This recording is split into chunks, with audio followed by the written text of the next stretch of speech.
Hi everybody, I'm coming back now to talk about Canto number 2.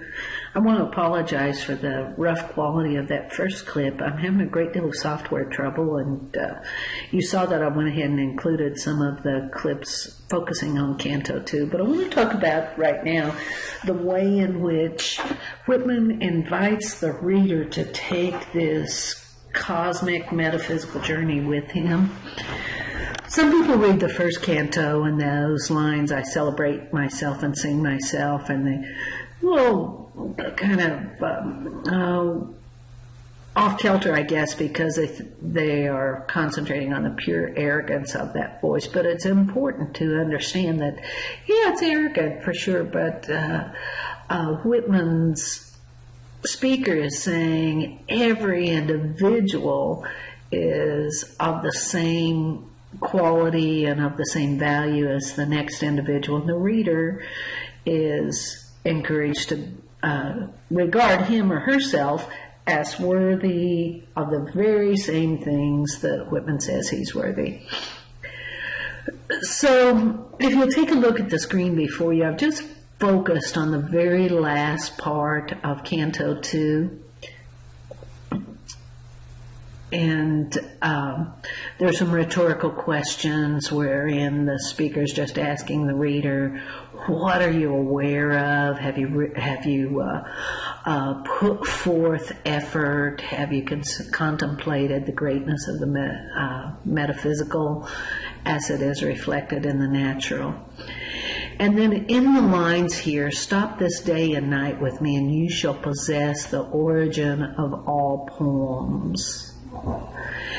He then proceeds to explain the origin of all poems as understanding the spiritual and the physical firsthand rather than understanding it through a bookish kind of origin, reading about or studying the ancient philosophers. And the very last two lines of that canto, you shall not look through my eyes either, nor take things from me. You shall listen to all sides and filter them from yourself. Well, if there's any greater paean for the importance of lived experience or education in general, that's it, isn't it? It's the call to wake up, come alive, savor the world, savor what can be learned from lived experience. Okay, picking back up with this theme of Whitman's speaker, including all of humanity as part of the me in his poem,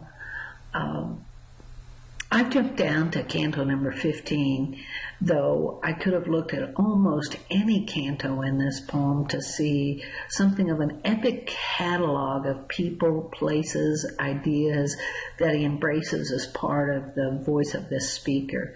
If you look at the screen before you, notice the people he mentions, and he's got an eye for descriptive detail. With these long lines, he's able to work in quite a bit of what he sees. The carpenter dressing his plank, married and unmarried children riding home from a Thanksgiving dinner, a pilot of a riverboat, the mate in the whaleboat, duck shooter, deacon, spinning girl, farmer, lunatic. It's somewhat interesting. It might make a good paper to just kind of try to go through and say, like, how does Whitman move from one individual to the next? I really haven't ever done that. What I have noticed, though, is the inclusiveness of all of these individuals that he considers on an equal par with himself. In fact, back in Canto 4, the speaker makes the claim, what is commonest, cheapest, nearest, easiest is me going in for my chances, spending for vast returns, adorning myself to bestow myself on the first that will take me. The openness and frankness of Whitman's voice in trying to achieve this poetic democracy has been lauded by many scholars over time, and perhaps it's something you like as well. It's very different from earlier poetry that had as a central hero often someone of great magnitude, either wealth or bravery or layered virtues of the culture. And in attempting to redefine the culture in this poem, Whitman speaker is very much concerned with the egalitarian and fair, good, hopeful treatment.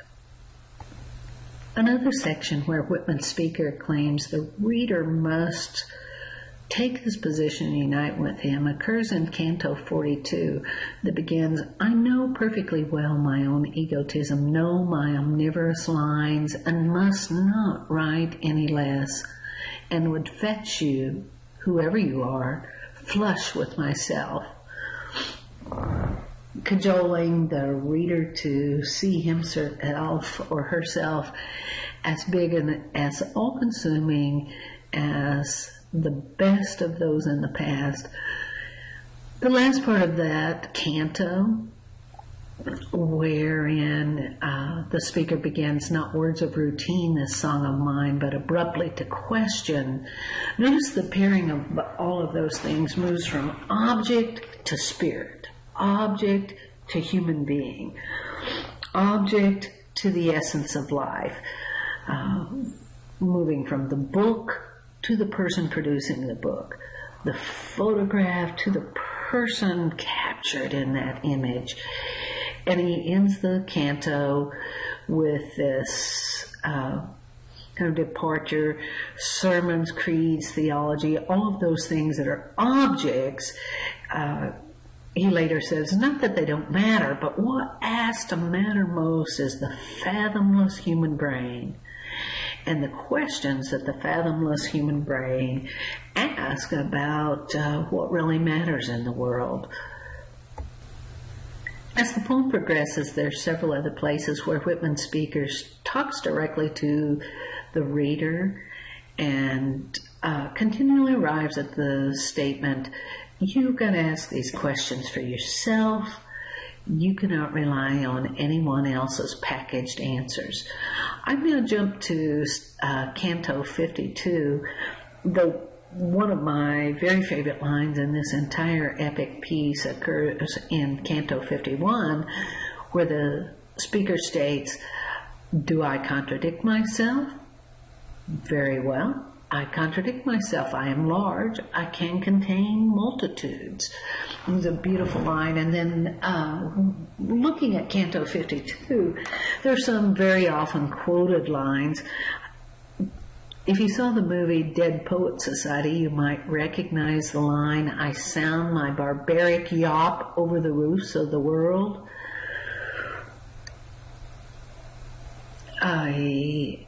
Summoning of what is elemental and primitive and spiritual, and a return then toward the end of that canto to directly addressing the reader and saying, you probably do not understand what I'm getting at right now, but in the future, if you want to revisit my poem, look for me in the earth, look for me under your boot soles, and filter through your fiber and your blood the elemental essence of what I'm trying to say. I may have passed you right now, but sometime you'll be ready to understand. And if you can't find me one place, search for me someplace else.